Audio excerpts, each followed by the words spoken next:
Okay, we're back. First, any questions, comments, or observations on the 4 basic concepts we covered so far?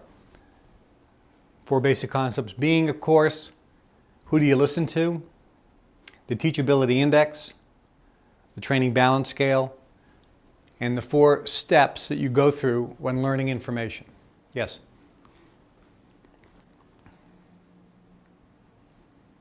Okay, good question. The question was, how do you get to unconscious competence? How do you get to that level? The answer is actually very simple. All of you start at the bottom, and when you're learning information, you get to conscious competence. That's when you know the information, but you have to consciously apply that information. You have to think about it. So you have to think about applying it. The only way you can get to unconscious competence is by utilizing one of 2 methods. Number 1, by doing it over and over and over at the conscious competence level. The example is tying the shoelace. How did you get to unconscious competence when tying the shoelace? How did you get to unconscious competence by knowing your way from work to home? The answer is by doing it over and over and over and over and over and over and over again at the conscious competence level. You do it over and over and over again, and all of a sudden you become unconsciously competent. The question is, how actually? What's the mechanism in which to get to unconscious competence? Another way of calling unconscious competence is the knowledge bank, knowingness. It's where it's completely internalized. It's part of you. You don't have to think about it anymore. When you actually do something over and over and over and over again, you're actually creating neural pathways in the brain.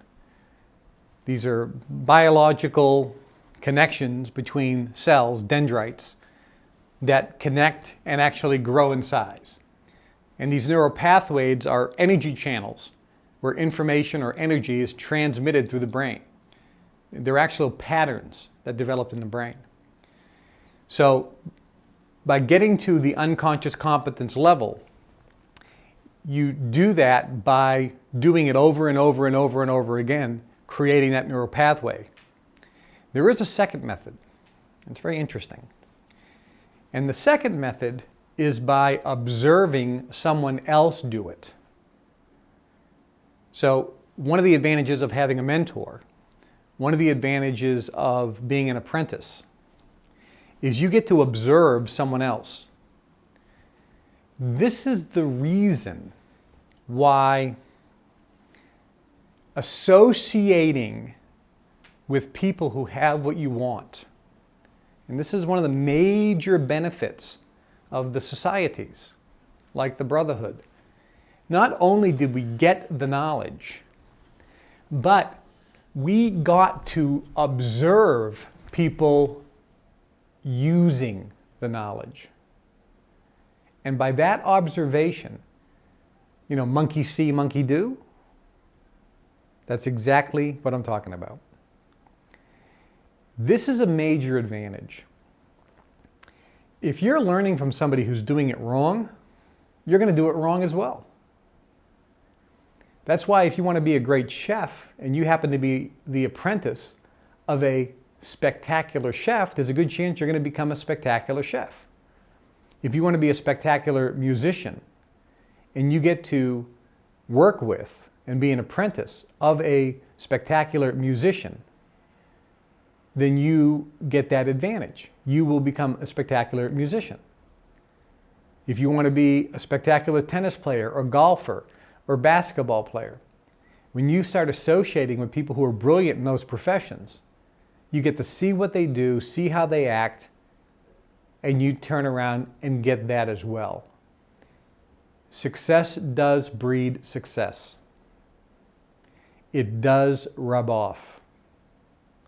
Having a mentor, associating with people that have what you want, and in this case, utilizing this information, being able to witness them, watch them, observe them, does create neural pathways in the brain as well. Which is more important or which is better? Both are important. But I would suggest to you that unless you are observing on a regular basis, unless you are listening to, watching, mimicking, and modeling your behavior after those people that are actually doing this stuff, your level of proficiency, your level of success is not going to be as good. You actually may become unconsciously competent in doing it wrong because you do it the same way all the time. So learning this information from those who have achieved and use it professionally and perfectly and to a very high level is something that you have to do. It isn't a one-time thing, it's an ongoing process. So the way you get to unconscious competence is by observing those people who are doing it. Now, from a practical standpoint, how are you going to do this? Because when you guys leave here, you're not going to have that physical mentor. But guess what? We didn't have physical mentors that we were around every single day either. But we were around them once in a while, and when we were around them, we took full advantage of that situation and observed and then kept that picture in our mind, kept that meeting in our mind, and then mimicked thereafter. So what do? Well, you're going to have some advantages that other folks won't have. First, you're going to have a plethora of CD material being made available to you. And again, this information is not coming from me, the guru. I just happen to be the selected teacher and messenger of this information. The information is information that I learned from my association and involvement with the Brotherhood. I reached the highest level in that organization, as well as the other people that you've met, the members of the Freemasons, 33-degree members that have not officially left, but are sharing the information and releasing it to us, the Illuminati, Skull and Bones, and many of the other folks from the other societies as well. So we are a group of people that learned this information from the various societies we were a part of, many of whom were members of the elite class, have this information, have the physical evidence that it works in our life, and again, you're sitting here so you can see it. And we are gathering this information together and presenting it to you in what we believe to be a very easy to digest format so that you can apply it and see speedy, spectacular results.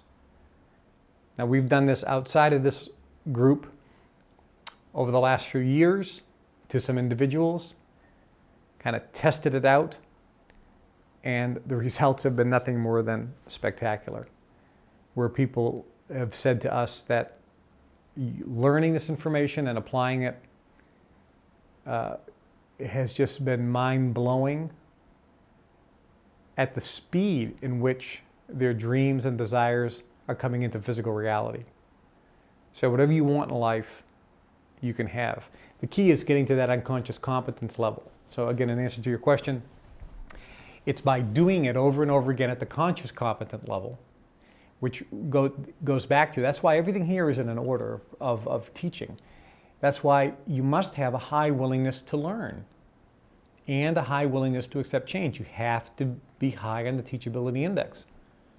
And I can tell you, I've met people all over the years. In the majority of people, if someone said, what is the number one reason that people just don't succeed? Is it lack of knowledge?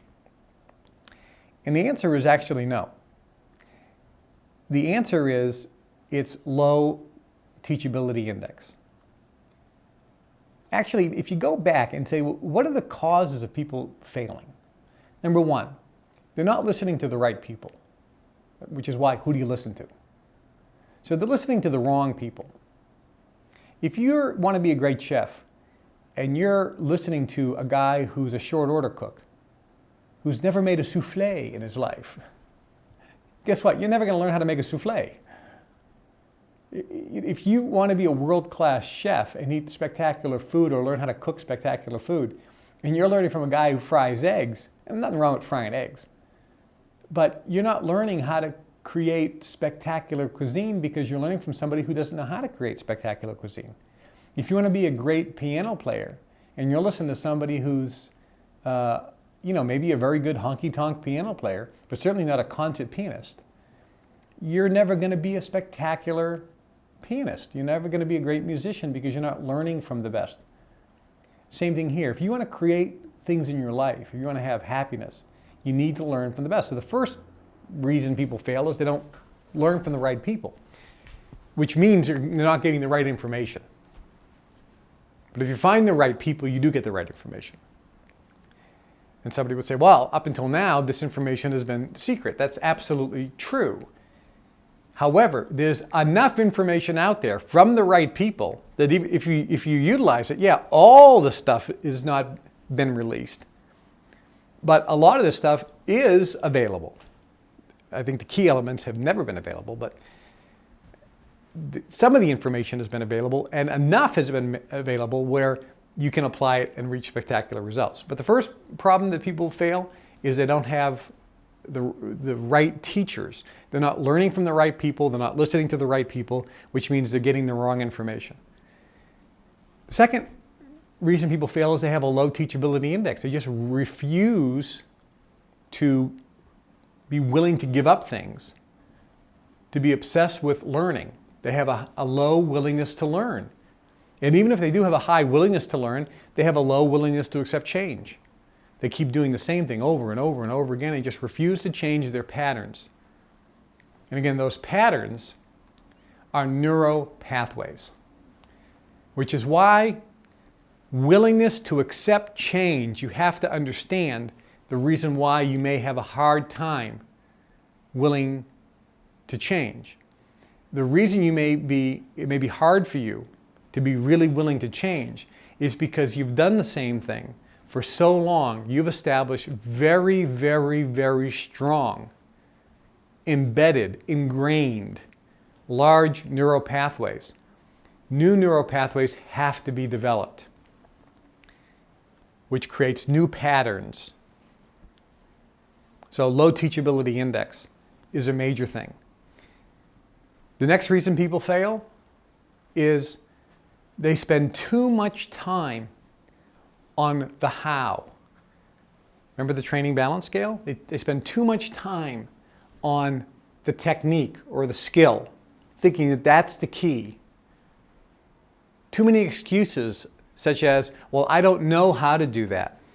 I don't know how to raise the money for that business. I don't know how in the world I could have enough money to pay off all my bills. I don't have any idea how in the world I could be able to take a 1-month holiday to Europe, if that's what your desire is.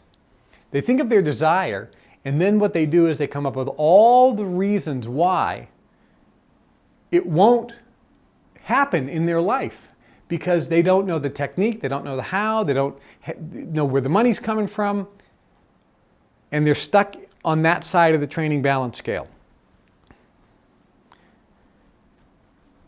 That's a key.